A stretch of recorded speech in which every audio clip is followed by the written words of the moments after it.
Sejam bem-vindos a esse primeiro webinar da Diretoria Nordeste da ABRIG. Eu estou como diretor dessa regional desde o dia 9 de março, ou seja, uma semana antes da pandemia.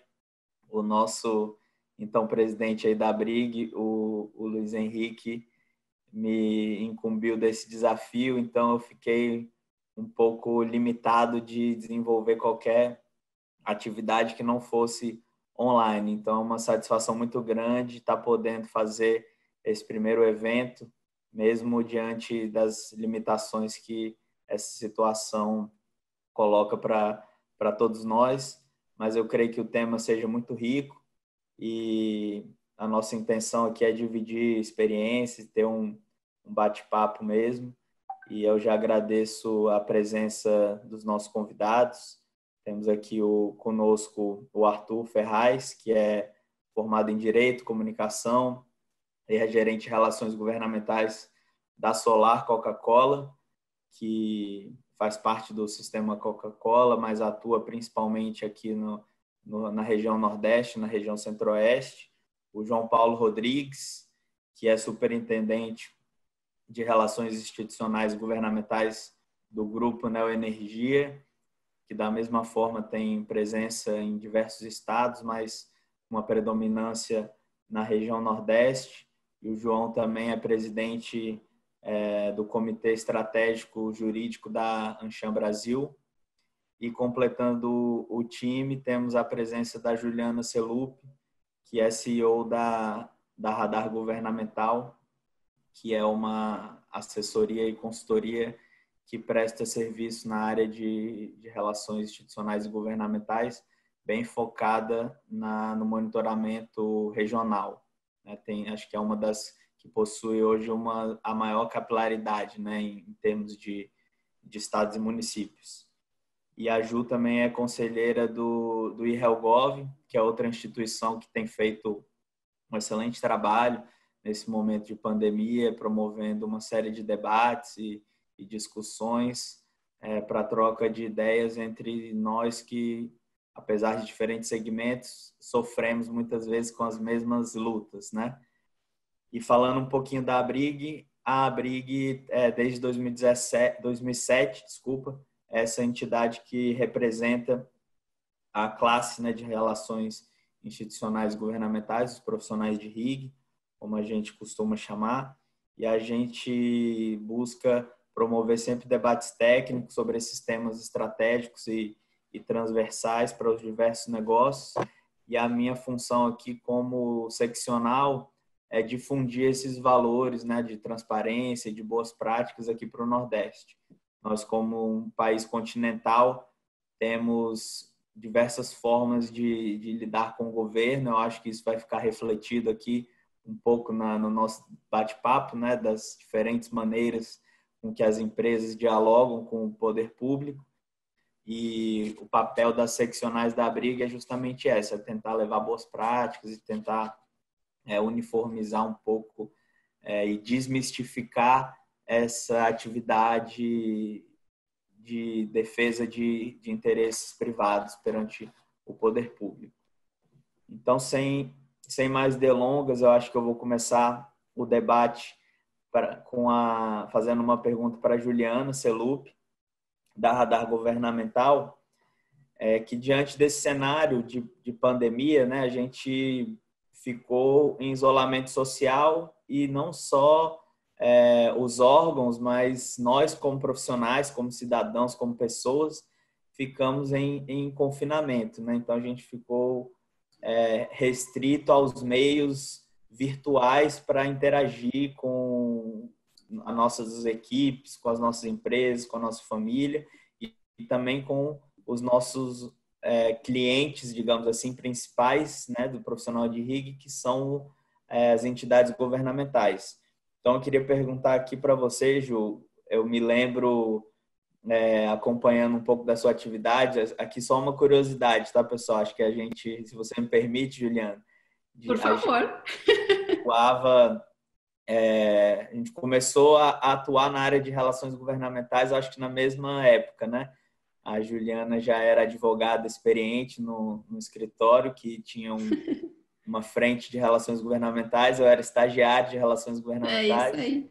e desde então eu comecei a enveredar por essa área e a gente trabalhou num projeto, eu acho que era um projeto embrionário, já de monitoramento de estados e municípios, que naquela época já era difícil, Já imagine, era. apesar de hoje já estar um pouco melhor, naquela época era mais difícil ainda, acho que 2012, né? Então eu me Sim. lembro de acompanhar um pouco da sua atuação profissional, que você colocou uma vez uma foto de um quadro de uma Câmara Municipal, de uma Assembleia Estadual, Ah, que tinha um diário oficial, né? Então você falou para a gente, sim. ó, apresento a vocês o diário oficial da Câmara da localidade X. Então, Era de Paulista. isso. Então, para você ver, naquela época, pelo menos você tinha a possibilidade de estar lá presencialmente, né? De ir Verdade. até a Câmara, ir até o órgão do Poder Legislativo para pelo menos ver esse quadro, né? E se informar do andamento das medidas. E aí eu deixo aqui a pergunta para você: como tem sido esse monitoramento hoje nessas localidades em que a transparência dos órgãos públicos já era difícil e agora com o isolamento ficou praticamente impossível, né? Como vocês têm feito para fazer esse monitoramento e como vocês têm feito para atender os clientes de vocês, que são empresas como as nossas, que demandam de vocês as informações com a maior rapidez possível, com a maior, de forma mais completa. Super. Obrigada, Vitor. Primeiro, obrigada pelo convite, obrigada, Brig, aí, por mais essa oportunidade para a gente conversar, falar um pouquinho da coisa que eu mais gosto de fazer aqui no mundo, né? Como bem o Vitor falou, eu sempre fui muito animada com essa questão de monitoramento legislativo em estados e municípios, eu comecei a minha carreira nisso. E aí, Vitor, ainda bem que isso está acontecendo agora em 2020, porque se fosse lá em 2012 a gente ia ter problema sério, porque de fato a estrutura que a gente começou e a forma que a gente começou a fazer esse trabalho é completamente diferente do que a gente vê hoje, né? Então, realmente, a gente foi pioneira lá, uma das primeiras realmente a fazer isso lá atrás ainda, né? A gente continua sendo, nós somos a maior operação de monitoramento legislativo, né, inteligência governamental do Brasil. A gente atua em todos os estados, são mais de 100 municípios, né, além de Brasília. Então, de fato, eu falo assim, a gente evoluiu muito nesse período usando da tecnologia. E aí, qual que é o paralelo, né? A tecnologia com as dificuldades, e aí até indo um pouquinho além na sua pergunta. Hoje a gente tem alguns mecanismos, né, que por mais que você você não tenha a informação presencialmente lá, então, por exemplo, um projeto de lei, ele foi aprovado. E aí, hoje, algumas casas, e aí por conta da pandemia, elas estão disponibilizando os vídeos, né, da sessão. E aí a questão é, cada casa é realmente de um jeito, né? Quando você olha que tem um SAPL, que é um sistema disponibilizado gratuitamente lá pelo Interleges, e nem todas as casas utilizam, você começa a já ver as diferenças e como que é esse ambiente, né, em estados e municípios no Brasil. Mas falando, e aí, dessas diferenças regionais. Então, assim, a gente veio acompanhando, eu vou mostrar um gráfico aqui para vocês, da evolução, né, do número de projetos, do número de atos executivos. Alguns lugares, né, porque às vezes a gente está aqui, você fala assim, estou em São Paulo. Aqui em São Paulo não estava dando para ir na Assembleia, mas a informação, ela existia, né, a gente conseguia acompanhar a sessão e tem um sistema de tramitação online.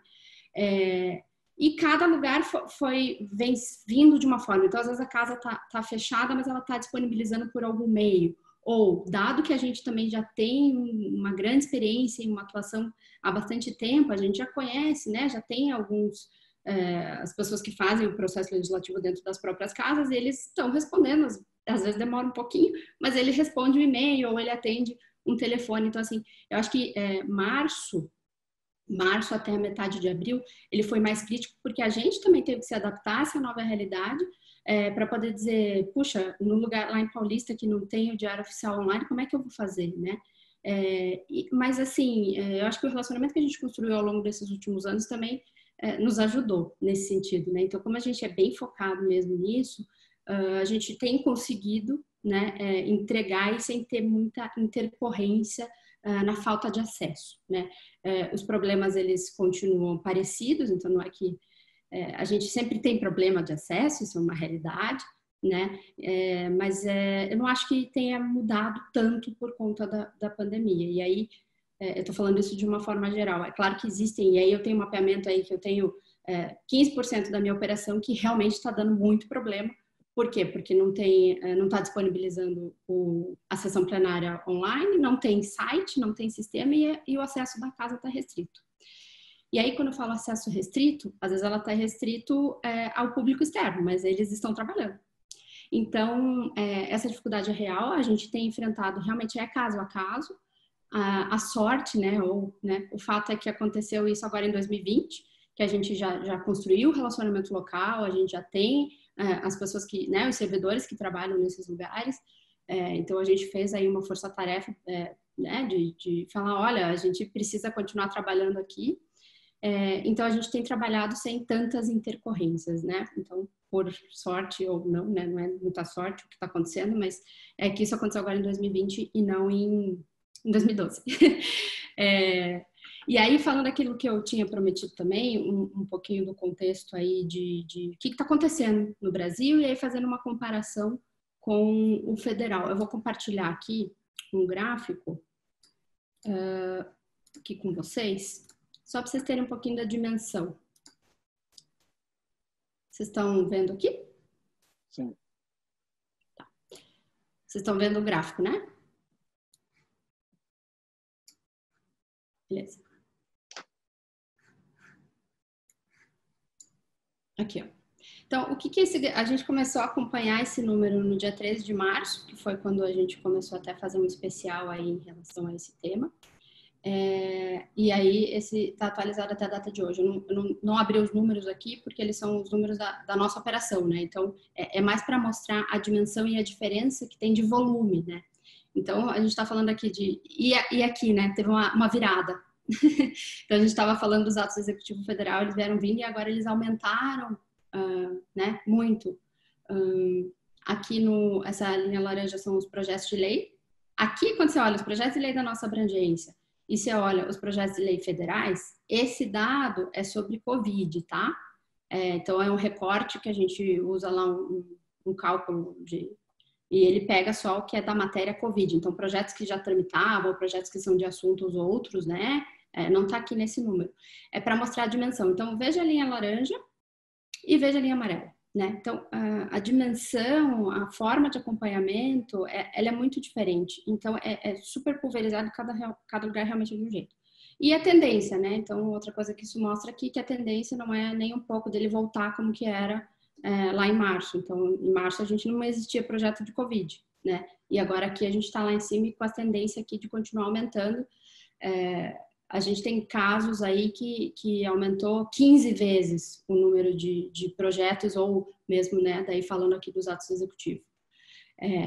A gente teve que adequar a estrutura que a gente tem para poder atender isso, né? Quando você aumenta 15 vezes o volume de informação, a gente não é um buscador, né? A gente não é um buscador automatizado, a gente faz aquele filtro, a gente usa a inteligência artificial, mas a gente faz aquele filtro apurado. Então, a gente teve que aumentar o tamanho da equipe por conta desse volume insano que veio de março a abril ali, foi uma loucura. Então, esse gráfico mostra bem isso, né? E aí o ato do Executivo Federal tem a tendência aqui também de continuar aumentando, mas ele passou um pouco. Acho que ele ficou... No começo ele estava um pouco mais devagar ali, né? E aí ele veio e agora tem uma tendência aí de continuar regulamentando as situações via atos executivos. Esse gráfico é bem simples, mas ele mostra a dimensão e as diferenças, né? Então, você está falando aqui, ó, projetos de lei federais, eles estão aqui, e os projetos de lei dos Estados Unidos estão lá em cima, né? Não tem jeito, estamos falando de, como você bem disse, né? O Brasil é um país de dimensões continentais, é claro que ele vai ter um volume muito maior, mas é mais para mostrar a tendência e como que se comportaram os governos, né? nesse período. Então, teve o comecinho ali, o governo federal ele demorou realmente um pouquinho, ou o governo, né, para começar a regulamentar, e os estados já estavam, né, antes mesmo de ter saído aquela decisão de que a competência de fato eram dos estados e municípios, eles já estavam legislando muito, assim. É Então, isso que eu ia comentar. Acho que depois da decisão do Supremo, os prefeitos e governadores se empoderaram mais, e aí passou até a envolver mais questões de briga política, né? E é, aí acho que é, aumentou o É, número a situação que no de começo a gente normas. vê lá, projeto de regulamentação do que vai acontecer na rua, se fecha, se abre, né? É muito o mesmo tema, né? Fecha ou abre o comércio, ou o que tem que... Fecha ou abre. Pronto, né? No começo ali. E agora a gente tem visto projeto de tudo que você possa, né? Tudo que você possa imaginar. Então a gente vê aí projeto de máscara, projeto de EPIs, né? Incluindo aí testagem, é, nas empresas para poder retornar ao trabalho. Então destaco esses assim até como principais. Ele tem poucos projetos ainda em relação à testagem dentro da abrangência que a gente tem, mas é meio estranho, né? Você tem que fazer testagem, aí depois se a pessoa saiu, vai para outro lugar, como é que faz? Então, tem umas matérias assim, que é aquele negócio bem de estados e municípios, né? Ah, não é competência do estado do município, não, mas assim, peraí. A gente que trabalha com isso, tudo é interesse local, né?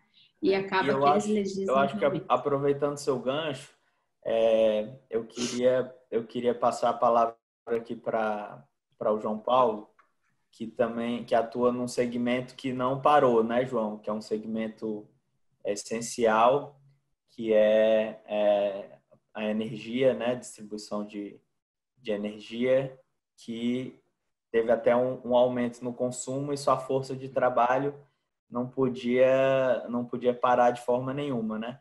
E eu queria perguntar para você se antes no seu negócio você percebeu que nas áreas técnicas que acompanhavam mais temas federais, assim, por exemplo, de temas trabalhistas, normas, você como profissional também da área jurídica, né? Às vezes a gente estava muito focado ali no impacto das normas federais e não se atentava tanto para esse impacto das normas locais.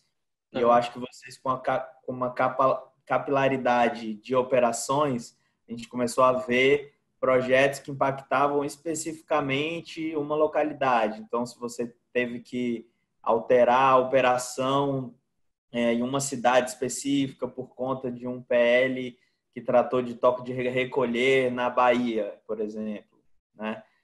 Como vocês têm atuação lá, você sente que dentro da empresa despertou esse interesse maior para o impacto que as propostas estaduais e municipais têm nas operações da empresa hoje? Bem, boa noite a todos.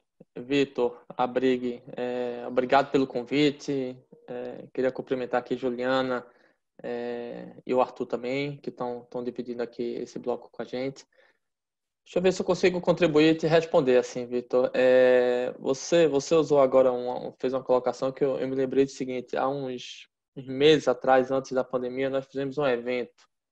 Naquela nossa missão, né, de explicar o que é a área, qual é a nossa atuação, nós fizemos um evento dentro do grupo e que a gente concluía mais ou menos dizendo o seguinte: olha, temos que ser todos agentes institucionais. Era uma brincadeira que a gente tirava ao final. Isso terminou acontecendo agora na pandemia. Todas as áreas terminaram virando agentes institucionais, com informações que antes eram supridas por nós, com análises de conteúdo que vinha sendo fornecido por nós. Então, até a pandemia, fazendo aí um antes e um depois, né, ou um antes e um durante, nós éramos os titulares dessa informação, né, desse conteúdo. Nós tínhamos uma prerrogativa enquanto serviço de distribuição, principalmente de energia, mas geração também. Nós atuamos em todos os municípios, ou melhor, em todos os segmentos, perdão. Hoje a gente está em 750 municípios no Brasil, em 18 estados. A gente sempre utilizou a tese de que, olha, nós somos um serviço regulado e o poder que pode legislar sobre ele é só a União.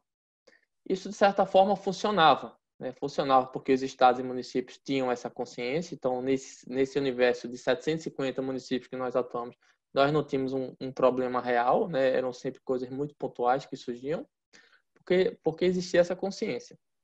Durante a pandemia, isso tudo se transformou. O ambiente interno passou a ser titular também da informação e a fazer análise, então gerou uma ansiedade, um ambiente novo para a gente. E o ambiente externo, na parte estadual e na parte municipal, passou a disciplinar o assunto.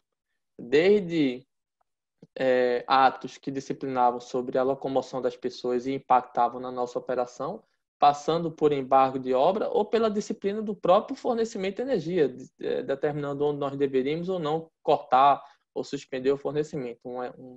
Um exemplo clássico que tem ocorrido.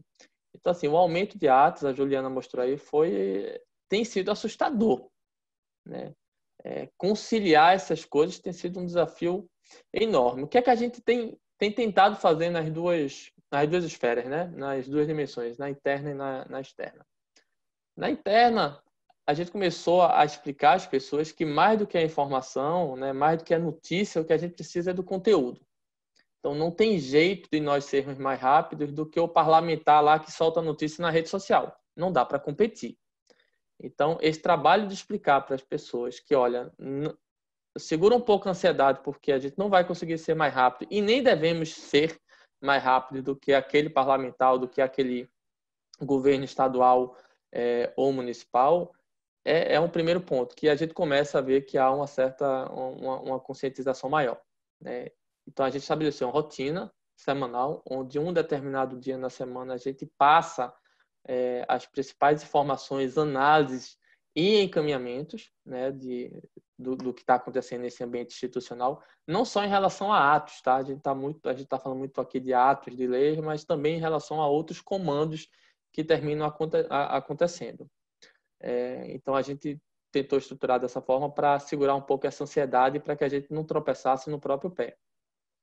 No ambiente externo, Vitor, assim, o que a gente tinha construído, a gente tem uma área recente dentro do Grupo da Energia, né, uma área de 2 anos.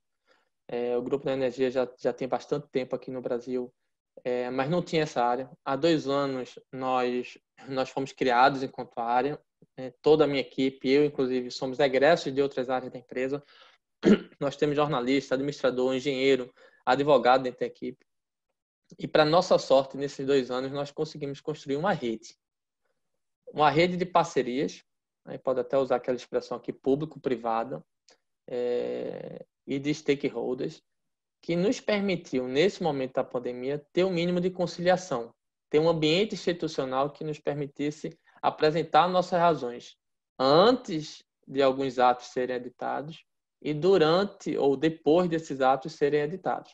A gente precisou também apresentar algumas razões de atos já editados e a gente teve bons exemplos, bom case de governo estadual, municipal que revisitou esses atos.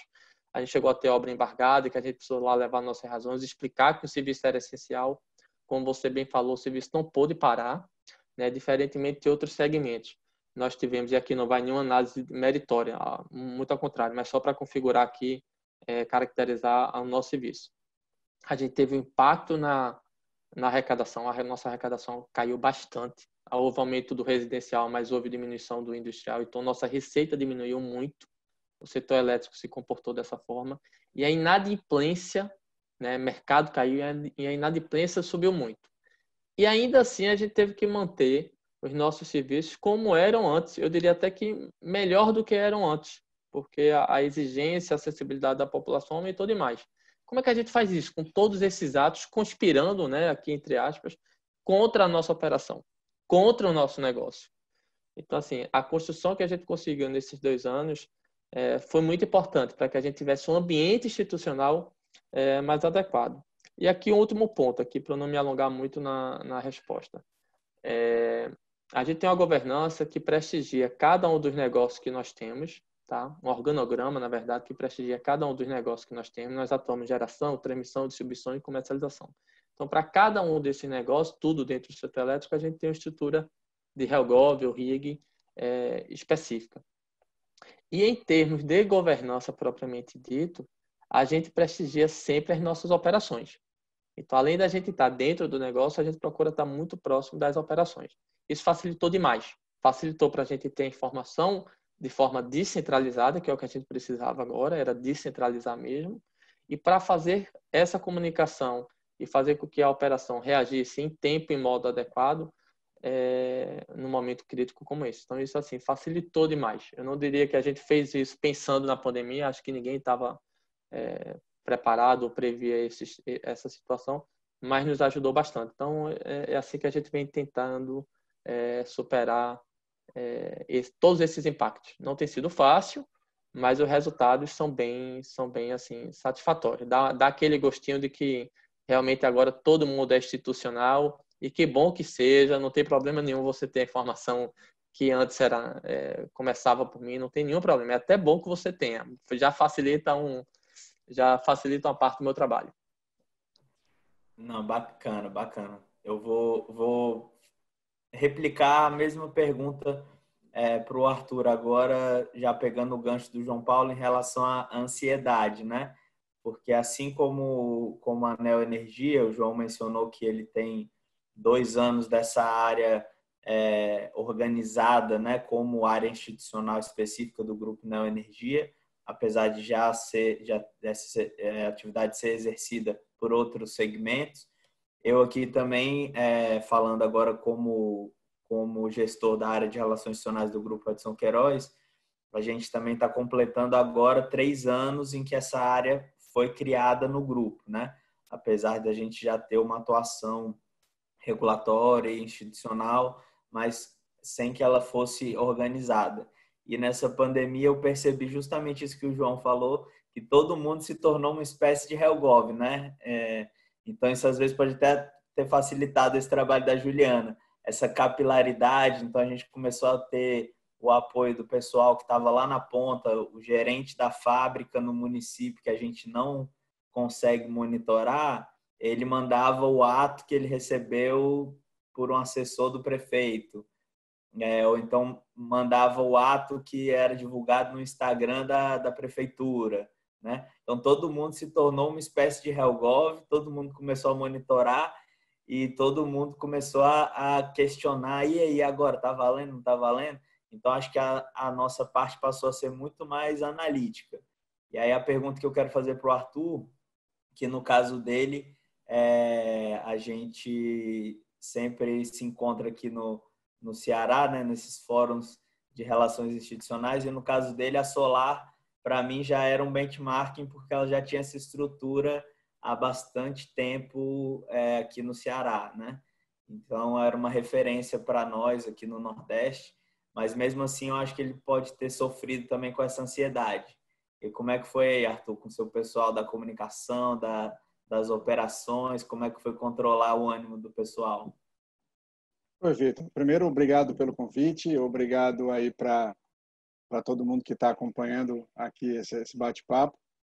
Eu costumo dizer que a empresa que eu trabalho, a Solar Coca-Cola e o Grupo Edson Queiroz, onde o Vitor trabalha, eles têm negócios onde eles disputam o mercado, mas a gente tem uma relação cordial muito bacana de entender os pontos comuns aí, e como eu acho que empresas aqui no Ceará e que tem uma penetração, as duas no Nordeste, a gente tem atuado muito junto nessa troca de ideias, isso tem agregado muito ao desenvolvimento e ao conhecimento dessa área que ainda é muito recente em vários casos.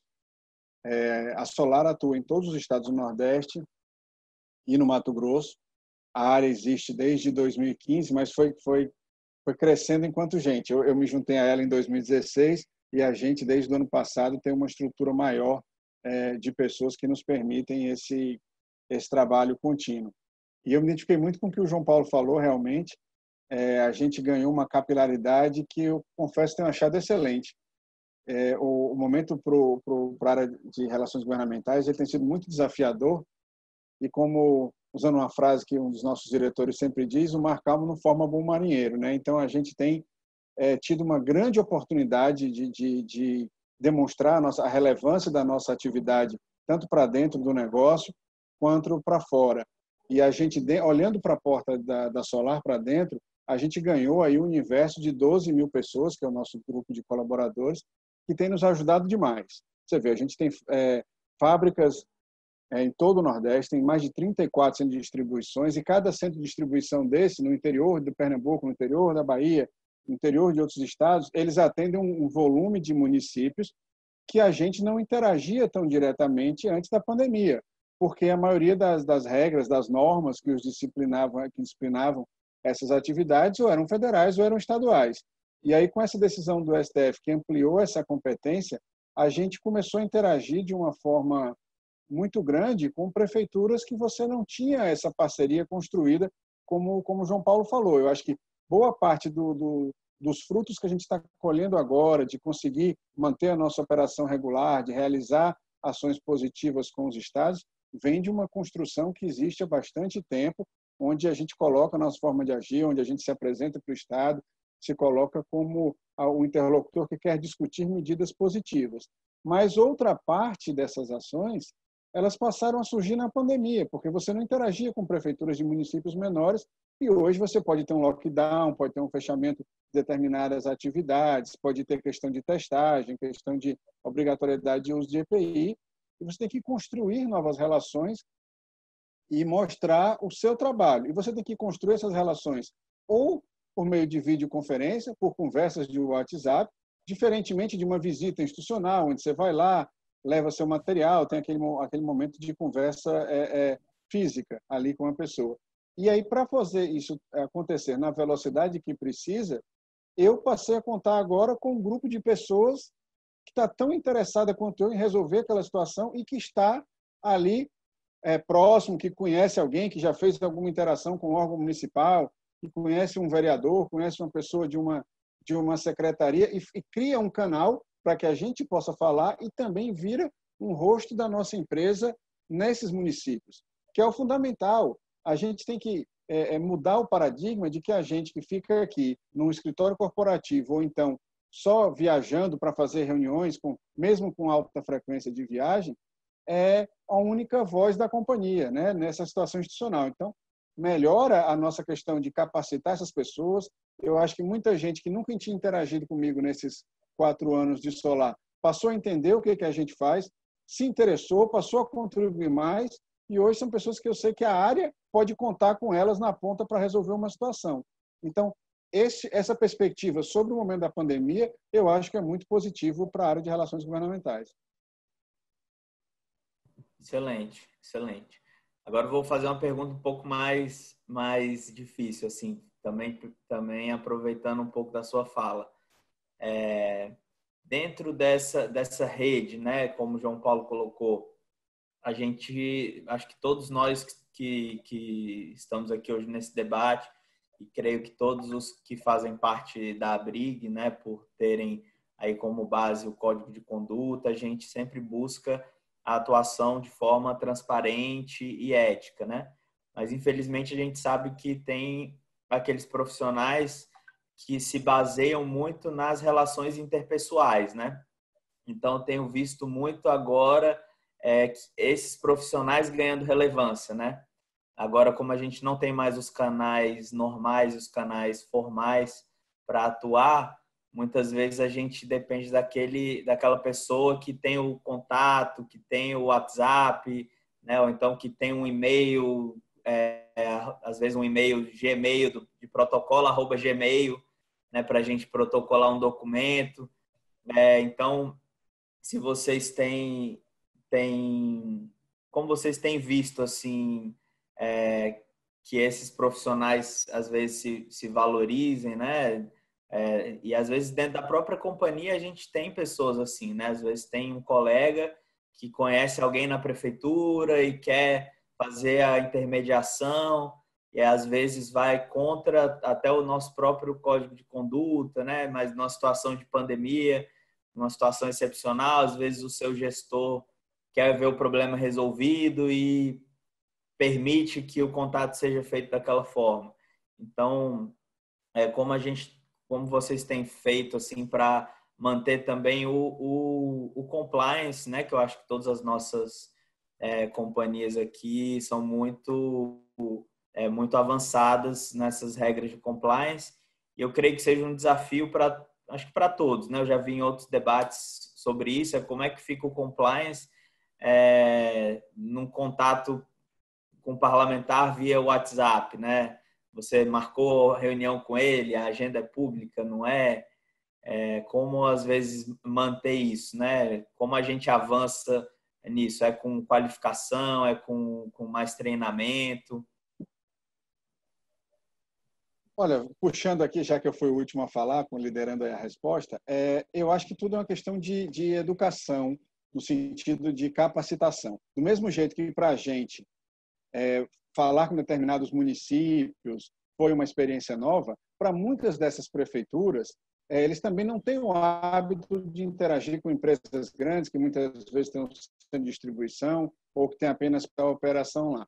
E a gente sabe, como você citou, que boa parte de municípios e de estados funcionam com e-mails que não são oficiais, né, @gmail e outros do tipo. E aí o que você faz é conversar com a sua equipe da ponta e dizer, olha, você vai lá, você vai buscar o e-mail, vai entregar esse ofício e toda a nossa comunicação com esses órgãos considerando a mesma linha de postura que a gente que tinha antes da pandemia com órgãos, com secretarias, com autoridades que já tinham mais o hábito de interagir. Então, é formalizando tudo por escrito, é mandando por e-mail, é protocolando no município. É uma forma até de, na hora que você age, mantendo a sua postura, você, de alguma forma, educa o outro a como é que é essa interação. Mas, olha, está lá que está proibido, mas a gente não está trabalhando exatamente da forma que está no decreto. Eu não considero essa discussão verbal como uma regra. Se tem na regra que não vai funcionar, a gente não vai funcionar. Então, assim, eu acho que a conduta de cada empresa, seguindo estritamente o seu modo de agir, a sua governança, o seu compliance, contribui para que o mercado, né, vamos chamar assim, que esse universo legislativo e executivo funcione também da mesma forma.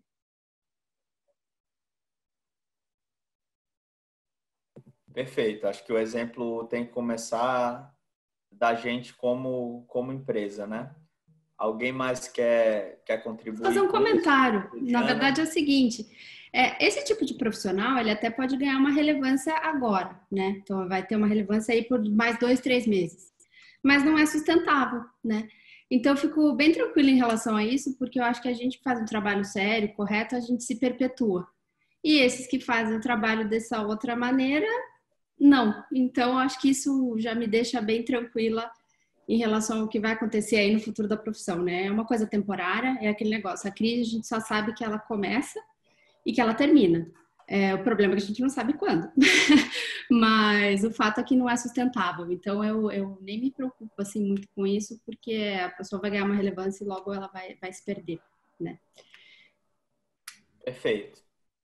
Ju, vou seguir a pergunta aqui contigo. Você que está falando um pouco já da nova realidade de transparência e de avanço tecnológico nos estados e municípios que você atua, né? Como você acha? Eu vi que muitos municípios aderiram a um sistema que já é disponível há anos, né? Que é aquele sistema do Interlege, do Senado, para SAPL. organizar as proposições legislativas, facilitar o acompanhamento, né? Então, como que é possível que esses ganhos tecnológicos e de transparência sejam mantidos, sejam perenes? Como nós, como profissionais de RIG, aqui você acha que é interessante que a gente abra uma frente dentro das nossas entidades aqui, seja no IRELGOV, seja na ABRIG, seja as duas instituições de forma parceira, aí com as empresas de tecnologia, né? Eu sei que tem um pessoal da IBM que tem oferecido gratuitamente algumas soluções, né? Outras empresas, não conheço especificamente casos, mas sei que tem empresas de software, de tecnologia, que agora, nesse momento de pandemia, ofereceram de forma gratuita, né, algumas ferramentas. Então, você acha que a gente, como setor de representação de interesses, pode criar uma frente para fomentar que isso seja crescente, esse ganho tecnológico nas assembleias, que eles percebam que essa transparência, essa abertura, essa transmissão das sessões pelo YouTube, como você colocou, seja uma realidade constante? Você acha interessante a gente seguir nesse sentido? Sempre é interessante. Eu tenho um ponto sempre que eu considero em relação a isso, que a gente fala assim, enquanto a gente está vivendo num país onde a gente tem problema no tratamento da água, vai ser muito difícil a gente convencer um presidente de uma casa, um parlamentar, que ele precisa investir mais em tecnologia. Eu não estou dizendo que não precisa, mas eu estou dizendo que a gente tem problemas estruturais que quando você vai abordar isso numa casa, numa Câmara Municipal, às vezes a internet não funciona bem. Então, essa realidade, assim, ela está tão distante deles, que eu acho que esse é um ponto primeiro a considerar. Então, assim, existe uma falta de orçamento, às vezes não existe uma falta de vontade, existe uma falta de conhecimento, não uma falta de vontade. Então, sim, a gente, né, tem que liderar esse movimento, a gente participa, né, especificamente a minha empresa, a gente participa de muitas iniciativas, né, para fomentar o conhecimento tecnológico pelas casas legislativas, a gente considera que isso é importante, mas a gente entende as limitações e entende que é uma coisa aí muito de longo prazo, então é um passinho baby steps. Mas sim, o momento que a gente vive melhorou isso. E aí o que eu vejo que melhorou? Melhorou porque algumas implementaram, por exemplo, o sistema, o SAPL ou outros, né? Porque eles, às vezes, eles vão e fazem um outro específico daquela casa. Aumentou a utilização. Qual que é o problema? Aumentou a utilização, mas diminuíram os servidores. Nem todos os servidores estavam trabalhando. Então, às vezes, não adianta, né? Não é só você alimentar, né? Não é só você ter a tecnologia ao seu dispor, você vai ter que ter um efetivo que vai alimentar esse sistema para a gente poder coletar isso de uma forma automatizada. Então, assim, são 2 pontos aí, são coisas estruturais mesmo. A gente tem que lembrar que não basta só... aquele negócio assim, não adianta só a gente começar, não adianta ele implementar, né? Ele tem que continuar utilizando. Então, uma coisa que eu vi também nesse período, ali em março, abril, implementou, e aí eu falei, nossa, que maravilha, né? A gente vai melhorar um pouco, vai ficar mais eficiente aí nessa coleta. Porque quando tem informação disponível online, a gente coleta, trata isso lá dentro de casa e disponibiliza para o cliente. E aí, de repente, ele parou. Aí a gente tem um painel lá que é um alerta do que está acontecendo. Ele fala assim, 1 semana, 2 semanas que não tinha nada. A gente falou, ai meu Deus. Então, quer dizer, voltou, quem sabe, depois que a pessoa voltar de férias, ele volte a alimentar o sistema, mas é uma coisa tão absurda. Né? Não adianta ter lá assim. Não adianta ter o sistema. Eles falam assim, nós implementamos o SAPL, ou nossa, agora a gente tem um sistema de processo lá, de apoio ao processo legislativo. E aí, de repente, aí ele começa super empolgado com essa coisa de tecnologia, e aí ele se perde porque acontece muita coisa, e aí, assim, então é super curioso. Agora, claro, todas as iniciativas que tiverem, e a gente apoia, inclusive, eventos, a gente tem apoiado nesse sentido, tem uma iniciativa super interessante, chama Bússola Tech, a gente apoia, inclusive participei de um webinar lá com eles também, e a missão deles é essa, né, dar conhecimento e visibilidade da área para dentro, né? Eles fazem um trabalho para dentro, a gente, enfim, presta um serviço para empresas, eles prestam um serviço para as casas legislativas, então também é um potencial parceiro para a gente, aí eu conheço eles, a gente pode conversar, mas é isso, assim, acho que a gente tem... você conhece muito também Brasil e sabe como é que é a realidade, né? E aí eu gosto de dizer que não é uma má vontade, né? Na maioria das vezes, quando a gente conhece, já estive, né? Já viajei esse Brasil, aí já estive com muitos deles, eles não conhecem mesmo. Ou quando eles conhecem, às vezes eles não têm realmente como fazer. Agora sim, tem casos que tem condição, tem conhecimento e não quer disponibilizar? Tem. É pouco? Não, é bastante. Então, e aí você tem que, chega a ser absurdo, né? Você tem que ficar criando um mecanismo para poder conseguir acesso a uma coisa que, mas tem a lei de acesso à informação. Legal, tem. Mas e aí, né? Então, e nesse período, mais ainda, como comentamos aí no começo. Mas a dificuldade, ela existe, acho que a gente sim tem que apoiar e tem que liderar esse movimento. Bacana. Obrigado.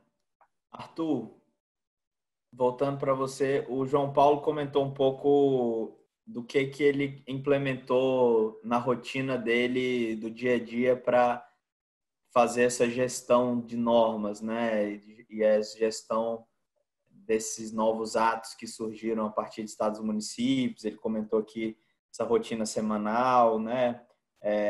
Reunião entre os grupos de RIG.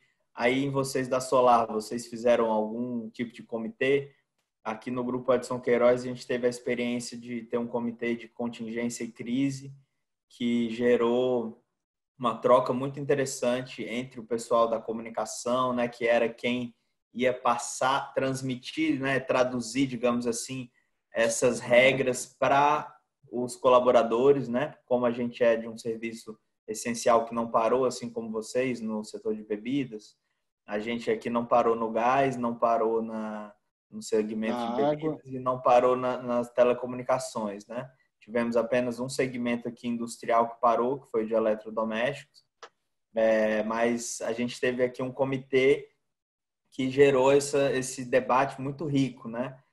De pessoas e o papel do relações institucionais governamentais parou de ser aquele que traz a informação, como o João Paulo colocou, em primeira mão, né? E nem deveria ser mais tanto nosso papel esse, ser o primeiro a dar a notícia, mas um papel de ajudar com a colaboração do pessoal jurídico, né? A interpretar e passando para o pessoal do marketing, da comunicação, como traduzir isso de maneira didática para o nosso colaborador.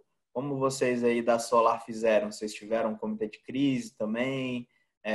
Qual tipo de área da empresa que participava? Se você puder falar um pouco sobre isso, sobre essa experiência? Posso sim, Vitor. Aqui a gente tem um comitê de crise que ainda está ativo. A gente, no começo da pandemia, tinha uma frequência de reunião, acho que quase diária, até para entender o que estava acontecendo. E as medidas que algumas soluções foram implementadas e a situação foi ficando mais clara para a gente, pelo menos os pontos centrais, a gente foi diminuindo um pouco a periodicidade de reuniões obrigatórias, vamos chamar assim, né, mandatórias, mas a gente continua tendo reuniões toda semana, com várias pessoas de várias áreas. Então, tem desde gente do industrial, do jurídico, da parte de saúde, recursos humanos. Eu, pela área de relações governamentais e de comunicação externa, que também fica sobre a minha gestão, né? Então, suprimentos, todo mundo tem esse bate-papo semanal, onde a gente atualiza aí, a todos das ações e andamentos nas suas áreas. E outra ação é que aqui na Solar a gente tem uma estrutura regional. Então, além do corporativo central que fica aqui em Fortaleza, a gente hoje tem 3 regionais que dividem o nosso território. Então, quando o assunto é específico de alguma regional, aí a gente trata no âmbito de conversas com essa diretoria regional, né? E aí os assuntos mais relevantes ou que tem todo um escopo que atinge o território de forma integral, e a gente discute nesse comitê de crise. Mas só pegando o seu gancho, um ponto que eu queria falar também é do para fora da Solar. Uma coisa que eu percebi muito foi o aumento da integração entre os profissionais de relações governamentais de empresas que estão em situações parecidas. A gente do segmento de bebidas, do segmento de alimentos, passamos a trocar muito mais informações. Os grupos de WhatsApp regionais que todos nós participamos, eles passaram a ter um fluxo, uma contribuição de quem recebe o decreto primeiro, divide com o outro.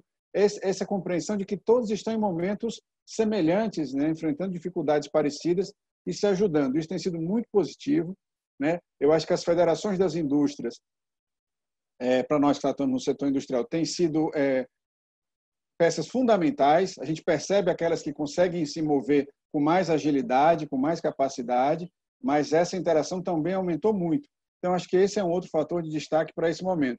Não só as empresas passaram a se reorganizar e entender melhor o movimento, como elas começaram a conversar com outras empresas e a exigir mais, a demandar mais, a contribuir mais com as suas federações.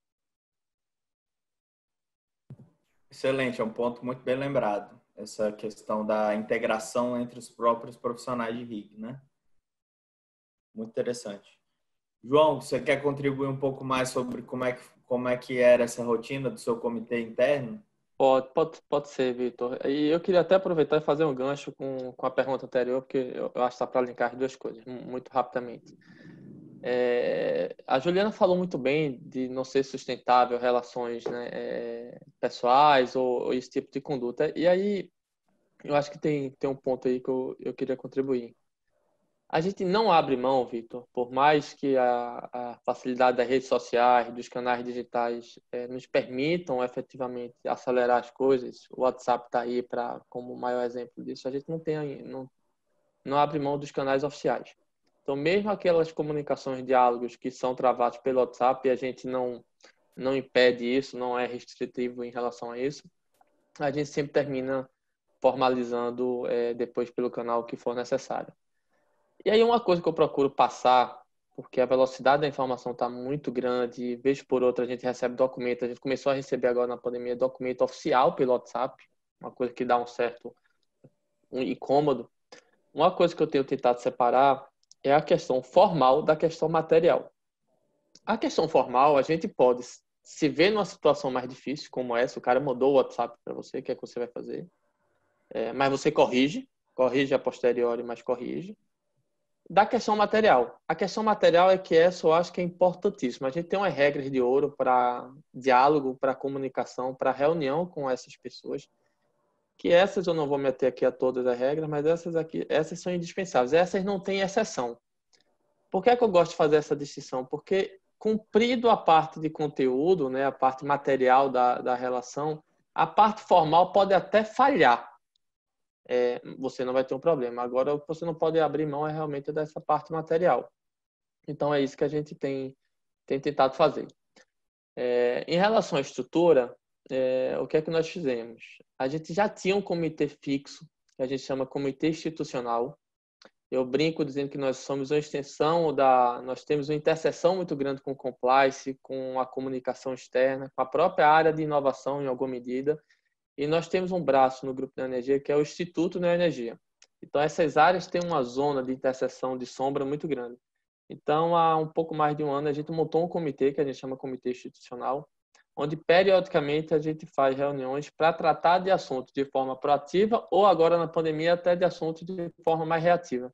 Então, esse comitê terminou funcionando agora na pandemia como um comitê de crise, mas, para nossa alegria, um comitê até mais coerente, assim, sem aquela agonia que uma crise, né, causa, aquele embaraço, aquele atropelo de informações, porque ele já tem uma estrutura fixa, já tem uma estrutura definida, reuniões periódicas. O que a gente fez foi acelerar um pouco as informações nesse ambiente, mas foi assim que nós nos estruturamos. Na verdade, já estávamos estruturados, só fizemos acelerar um pouco, reduzir a periodicidade das reuniões e tentar, nesse caso, centralizar um pouco mais algumas decisões.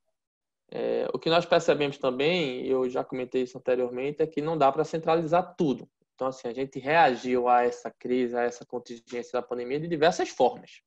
Muitas coisas fugiram desse comitê, fugiram da nossa área, e a gente encarou isso como um processo natural. O importante é, efetivamente, os conceitos estarem postos, né, e a operação, a área institucional, qualquer outra área que seja de engenharia, jurídico, comunicação, observarem esses conceitos. Então, acho que era o que eu tinha para contribuir. Ok. Algum convidado, o pessoal que está nos assistindo, se quiser fazer perguntas agora no chat, está aberto alguma dúvida, quem tiver algum questionamento, podem direcionar para algum dos participantes ou fazer perguntas gerais, e quem se sentir à vontade para responder. Se alguém quiser fazer alguma pergunta aí pelo chat.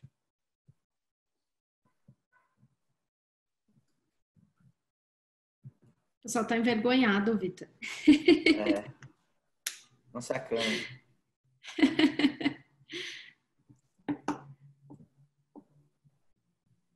Eu só vou fazer uma consideração geral, enquanto o pessoal vai pensando na pergunta.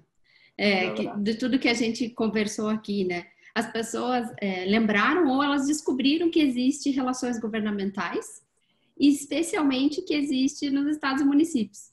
Então, a gente tem uma coisa muito positiva aí que aconteceu nesse período para a nossa área mesmo, né? Acho que isso a gente tem que pontuar, de fato. Acho que é aquela frase que você colocou, né? Eu já ouvi ela ser atribuída ao Ulisses Guimarães, ao Franco Montoro, mas é uma frase que diz que ninguém mora na União e nem no Estado, né? Todo mundo mora no município. Exatamente. Bom, aquelas, né, que eu sou suspeita, porque eu sou a pessoa mais municipalista que você vai conhecer, exatamente porque a gente atua aí no Brasil todo, e eu realmente acredito muito nisso. Eu acho que pública e as câmaras de vereadores, elas estão próximas da população e em algumas matérias elas têm mais condições de legislar, né, efetivamente. Então, eu acho que isso ficou super evidente agora. Então, é bom que não precisa mais explicar tanto, né? O que é? Ah, lembra aquele negócio que fechou a sua empresa? Então, você precisa acompanhar. Tem uma pergunta aqui para você, Juliana, no chat. A Rayane está perguntando se você acha que algum governador teve uma atuação, como você classifica em geral a atuação dos governadores, e se tem algum em específico que você gostaria de destacar positivamente ou negativamente. Sim. Eu não costumo falar bem nem mal de autoridade. Isso é uma questão nossa até de análise, né? Quando a gente está fazendo análise política ou de cenário, a gente toma um pouco de cuidado até para não falar bem nem mal de ninguém. De uma forma geral, mas aí eu vou ter que ser muito honesta, a gente teve um bate-cabeça, né? É inegável isso. Muita regulamentação aí conflitante, né, entre o Estado e o próprio município. A gente teve um caso aí de um shopping que a metade do shopping ficou aberta, uma parte ficou aberta e outra ficou fechada porque ele era na divisa de 2 municípios, né? Então, esse tipo de coisa realmente, puxa, a gente fica chateado, porque, né, um município que é do lado do outro, né? Como resolver isso? Aí vem começa aqueles conceitos também dos consórcios regionais, né? Quando um município é colado no outro, será que não teria que ter uma competência intermediária aí, né? Ou será que seria do Estado para resolver esse conflito, né? Ter o Estado, aí ter o da região metropolitana, dos municípios que estão do lado do outro, e a competência do município. Eu estou inventando aqui. Então, sim, tivemos muito bate-cabeça, tivemos, assim como tivemos coisas positivas, né? Enfim, o meu julgamento mesmo que você ter essas regras sanitárias e essa situação aí de você obrigar determinadas coisas, elas são importantes, né? A população ela precisa de uma orientação, né? E aí o legislativo ele está ali para isso. Então, eu acho que isso não respondi exatamente, mas casos como esse, eu acho que reforçam o ponto que o Arthur levantou, né? De um protagonismo maior de certas federações, né? E não só das indústrias. Eu acho que existem sistemas, e aí é uma crítica também que eu tenho que ter um cuidado de fazer, mas existem instituições, né, de classe, federações de indústria, federações de comércio, que às vezes estavam um pouco acomodadas, né? Então, elas já estavam tranquilas ali com a dinâmica de trabalho delas, e aí se pegaram agora diante de uma pandemia que exigiu muito delas, né? Acho que algumas federações não estavam aparelhadas adequadamente para fazer frente a isso, né? Então, nesse caso específico que você citou do shopping, acho que bastava um diálogo, né? Da FEI Comércio, ou da Associação dos Shoppings, né? Da Abras, que eu sei que teve uma atuação. Não, mas eu acho que é entre as casas, né? Porque às vezes teve a atuação, mas aí as casas, se elas não se conversam, elas estão do lado, né? Então, puxa, tem uma pergunta aqui, eu vou dizer, eu acho que o Márcio, que ele é lá do Interleg, eu acho que ele tá por aí. Ele que vai saber te responder essa aí de quantos municípios que tem esse APL no Brasil, eu não sei te responder. Estamos com miúdos. E já vamos virar. Acho que a gente tá com uma... A criancinha aí falando. Coisas Tem alguém participando. Ô, Vitor, deixa eu fazer uma contribuição aí em cima dessa história dos municípios. Uma coisa que eu acho relevante também, aí estou falando muito para os profissionais da área, né? É que, no meu caso particular, por nós termos um serviço regulado, extremamente regulado, e ter essa competência privativa da União, a nossa preocupação com a parte legislativa dos municípios, ela é parcial. Não vou explicar aqui longamente não, mas assim, ela não é tão premente como em outros setores, tá? Eu me preocupo, eu tenho um divisor de águas aqui. Mas uma coisa que eu acho que a gente tem que colocar dentro das nossas organizações, porque é no final do dia uma criação de ambiente que resolve também essa parte legislativa, ou pelo menos melhora ela, é o relacionamento com o Poder Executivo. Então, nessa pandemia particularmente, eu tive mais decretos do que leis. Nesse momento de pandemia, o relacionamento construído com os municípios, com os chefes do Poder Executivo Municipal, eles foram importantíssimos.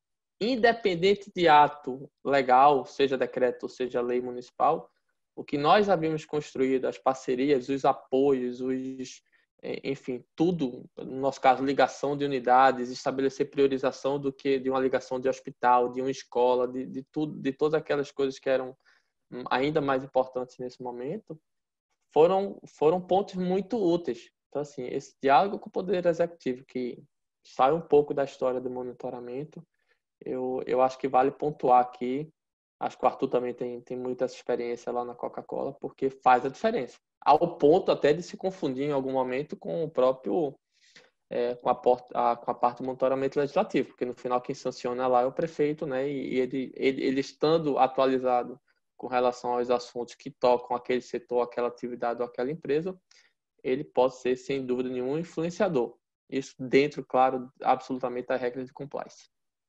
Isso. João, tem duas perguntas aqui para você, mas são no mesmo sentido. Qual canal ou ferramenta que você criou especificamente para lidar com o órgão regulador, né? Eles perguntaram, já que você tem ressalvas em relação ao WhatsApp, você falou um pouco das regras que você tem, mas se você criou na sua área de RIG, se foi criada alguma ferramenta nova, um canal específico? Não, o órgão regulador, no caso da gente, Vitor, que é a Agência Nacional de Energia Elétrica, é um órgão, assim, em termos de comunicação, de eficiência, já bem avançado. Ele, inclusive, na minha opinião, é benchmark nesse assunto. Então, assim, não foi necessário nenhum tipo de ajuste, nem da parte deles, nem da nossa parte. Eles têm um canal de comunicação próprio, um repositório de informações, você acompanha tudo eletronicamente, então não foi preciso fazer nenhum tipo de ajuste, não. Claro que os diálogos nesse momento da pandemia se intensificaram bastante, né? Em algum momento reuniões diárias, em algum momento envolvendo o Ministério, envolvendo todos esses outros partícipes, mas aí a tecnologia veio favorecer, né? Com essas gravações dessas reuniões remotas, toda aquela parte formal que a gente tinha de fazer o registro da reunião, de mandar para os envolvidos na reunião, ela foi suprida.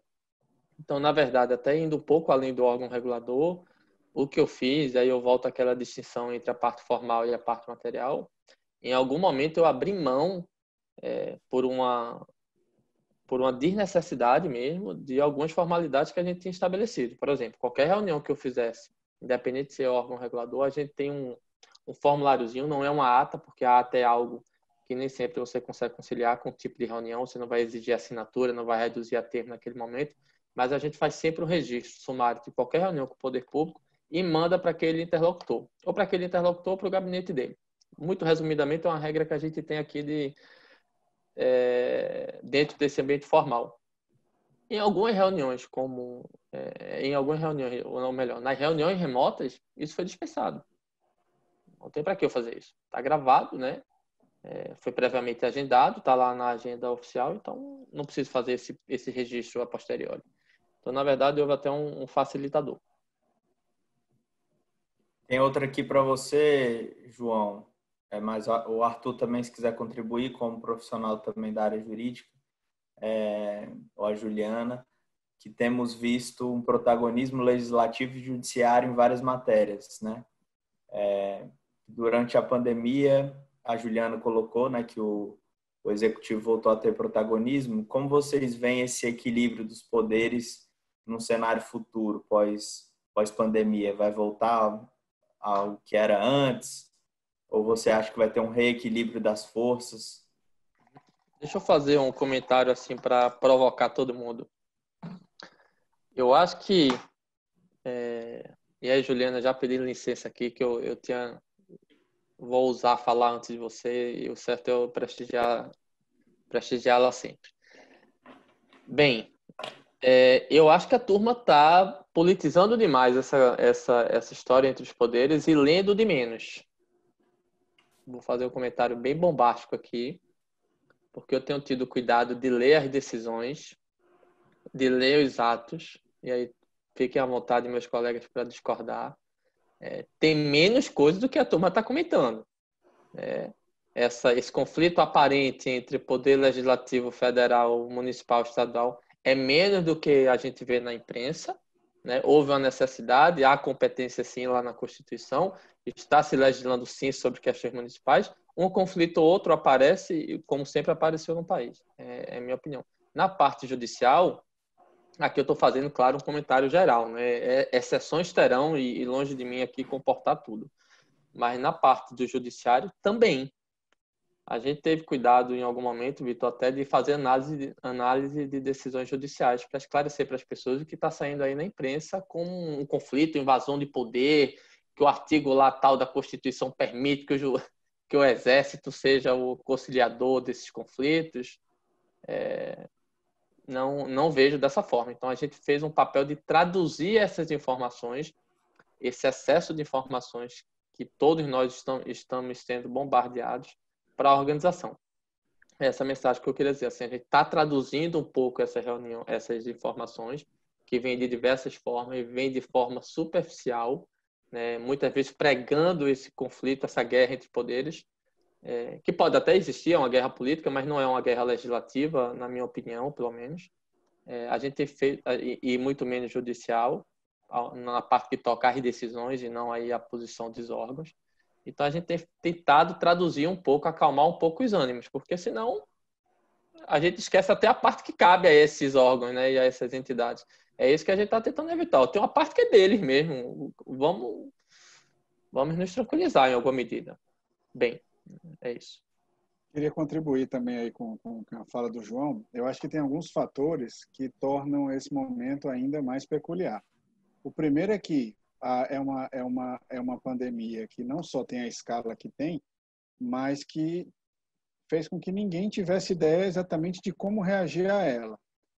E coincidiu dela ocorrer num ano eleitoral.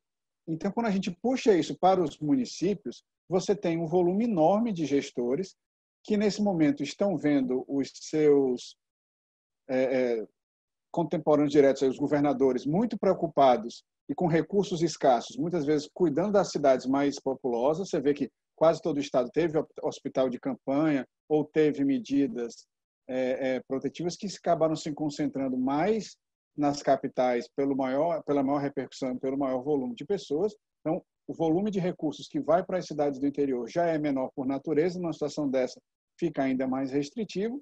E os prefeitos e vereadores passam a ter que lidar com a cobrança do seu munícipe ali, e ele, ao mesmo tempo, que tenta defender o seu capital eleitoral. Então, eu acho que isso contribuiu muito para que a gente tenha aí tido um grande número de projetos de lei, de decretos do Executivo Municipal, bloqueando circulação de pessoas, de veículos, reduzindo a operação de determinados serviços nas cidades, porque naquele momento ele é como se fosse o protetor daquela população, né? E aquelas medidas são o que transparecem como que está cuidando. Eu acho que para muitos dos prefeitos, principalmente do interior, essa discussão do judiciário com o federal, com o governador, que o João Paulo bem abordou, ela nem chega tão próxima a ele. Ela é um conceito mais federal e de maior parte com os estados. Mas se a gente olha para a realidade do que a gente está vendo aí do interior do Nordeste, em especial, está cada um tentando cuidar do seu castelinho ali, da sua população, né? E aí a gente tem tido uma série de decretos copiados de outros municípios, projetos de lei que, em tese, reduziram o volume de contágio de um lugar sendo replicados em outro, independentemente da situação ser semelhante, né? E eu acho que isso gerou um pouco essa confusão. Eu acho que a gente está, na verdade, a gente está vivendo um momento de superlativos, né? Então, não é que esse tipo de coisa não acontecia antes, acho que acontecia, sempre aconteceu, mas agora ela acontece com maior intensidade, né? Então, claro, como ele falou, tem um protagonismo maior do Poder Executivo por conta desses motivos que ele colocou. Até tem os dados aqui, realmente o aumento é exponencial em relação ao Poder Executivo, mas eu não vejo assim, nossa, tá super diferente. Não, é que tudo está mais em evidência. Então, a gente consegue enxergar melhor, né?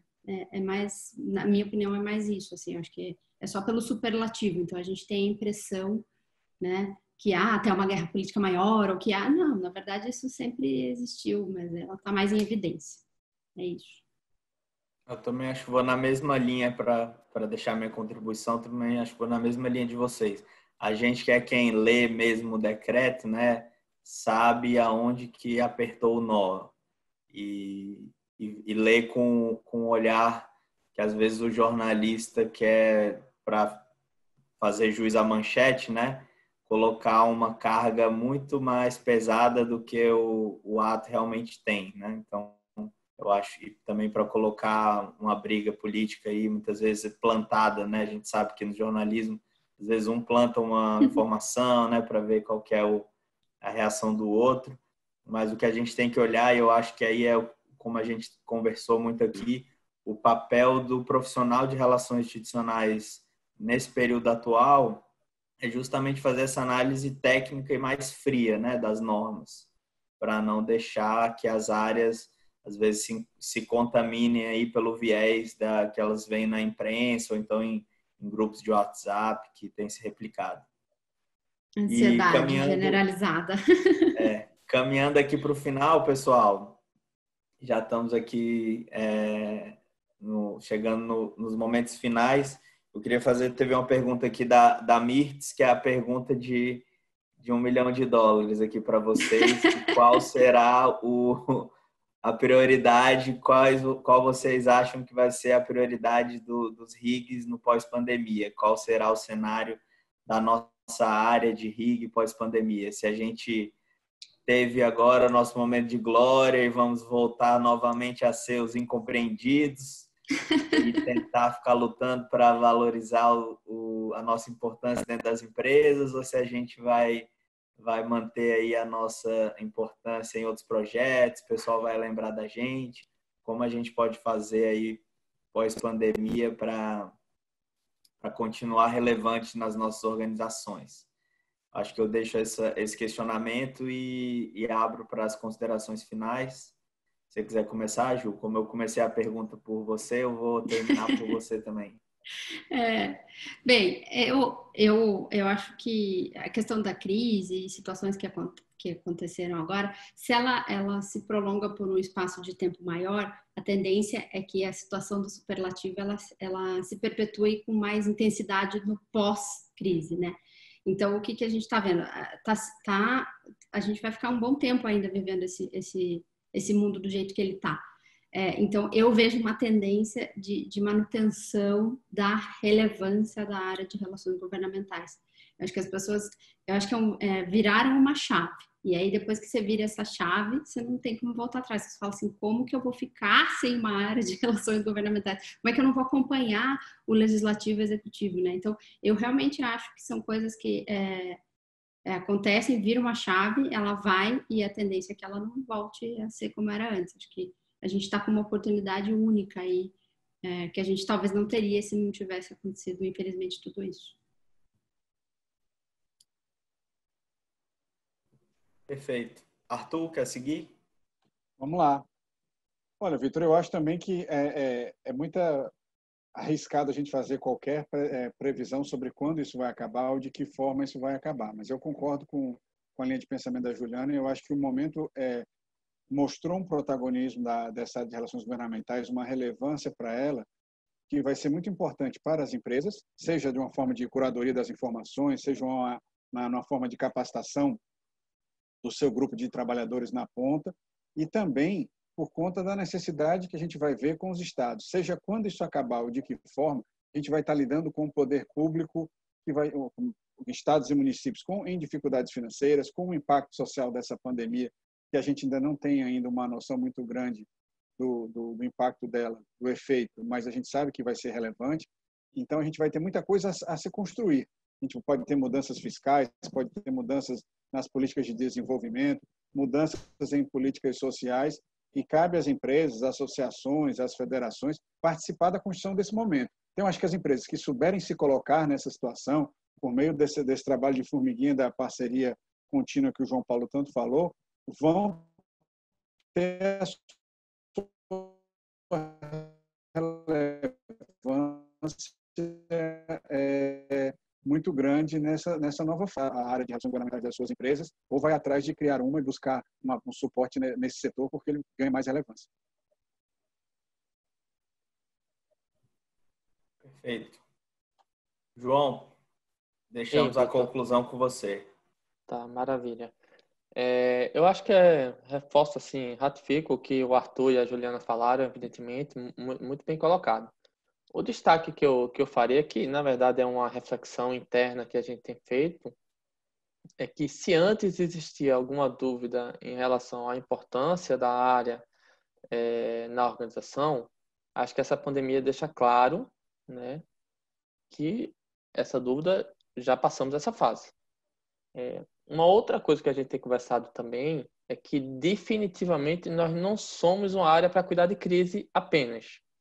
Nós temos um universo de atuação muito mais importante, cuja explicação, na minha opinião, vem de outros fatores, né? Não é só porque a gente precisa estar com o poder público, não é só porque a gente pode ter situações de crise. Não, não é por isso. É porque a empresa precisa se comunicar bem e construir ambiente institucional adequado para o lado de fora. E dificilmente você encontra uma área na organização dedicada a isso. Eu acho que esse é o nosso escopo. Acho que a gente teve uma grande chance agora na pandemia? Não, não acho. Não acho. Acho que nós fomos importantes, sim, e que os principais ganhos que a gente vai ter são ganhos para dentro, são ganhos nossos para a gente tomar decisões, adequar procedimentos, discutir escopo depois da pandemia, mas não pela importância que as outras áreas enxergavam na gente. Isso eu honestamente, assim, fazendo a autorreflexão da gente, acho que não. Acho que eu saio em relação à imagem que as outras áreas têm da gente, igual. Agora, saio convicto de algumas coisas. Convicto de algumas coisas, para o bem, para o mal, para coisas que eu já tinha alguma leitura. E isso sim, os ganhos prometem bastante. Mas eu acho que é muito mais uma reflexão interna nossa do que propriamente a nossa posição. Uma última coisa que eu queria dizer nesse sentido, até porque, de novo, assim, isso é muito nosso, né? É que a gente eu sofria muito com essa história do nosso posicionamento interno, né? As áreas não entendem meio o que a gente faz ou demoram a entender, a gente tá sempre tendo que explicar o que nós fazemos. Eu passei a relaxar com isso agora na pandemia. Eu disse, olha, tem outras áreas que têm a mesma dor. Isso se explica, talvez, não é porque existe dúvida sobre o que nós fazemos, é porque o que nós fazemos é transversal. Então, para quase tudo que a gente faz, pelo menos assim no Grupo da Energia, eu toco o processo de uma outra área que já tem dono, que aí gera uma zona de sombreamento e tal. E isso eu não vou resolver, né? Isso eu não vou resolver. Então, estou tentando, a partir de agora, isso é uma reflexão também, né? Isso é consequência da pandemia, relaxar um pouco com isso. Essa é uma dor que outras áreas vivem muito mais antigas, muito mais velhas do que a nossa, vivem há anos, né? E aí estão aí super bem posicionados. Então, eu estou saindo, não sei se a pandemia tá acabando, mas eu estou saindo com essa reflexão e esse convencimento. E mais uma vez, Vitor, obrigadíssimo pelo convite. Não, perfeito. Eu tenho um artigo que eu indico sobre essa reflexão que você acabou de fazer, é do Michel Neal, que é sócio da Pátria, que é uma consultoria também de relações governamentais. Ele escreveu numa edição da revista do IRELGOV que os profissionais de relações institucionais e governamentais devem acabar com essa síndrome do incompreendido, né? Então, acho que a gente já passou, como você mesmo disse, dessa fase e de ficar falando que ninguém compreende o que a gente faz e tem que ir trabalhar, arregaçar as mangas e mostrar efetivamente valor com as nossas entregas, né?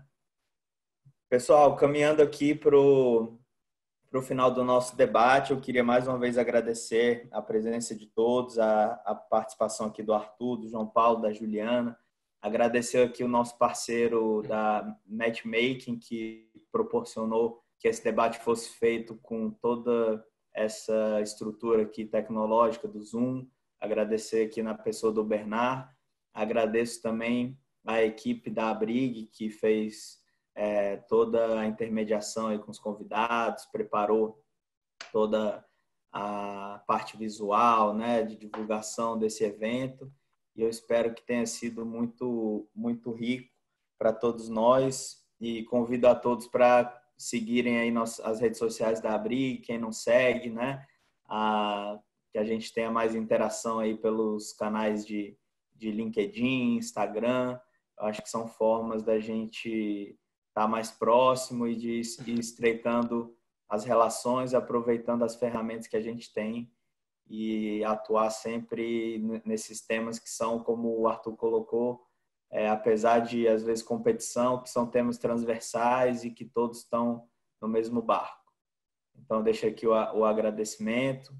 E a Carol Venuto, não sei se eu já agradeci também, como presidente da ABRIG, por ter dado a oportunidade da gente continuar com esse trabalho aqui na Regional Nordeste. Então, agradeço novamente a presença de todos e vamos em frente aí, pessoal. O desafio é grande. Obrigado, gente. Boa noite. Obrigado. Valeu. Boa noite. Boa noite. Tchau, tchau. Obrigado, gente. Boa noite.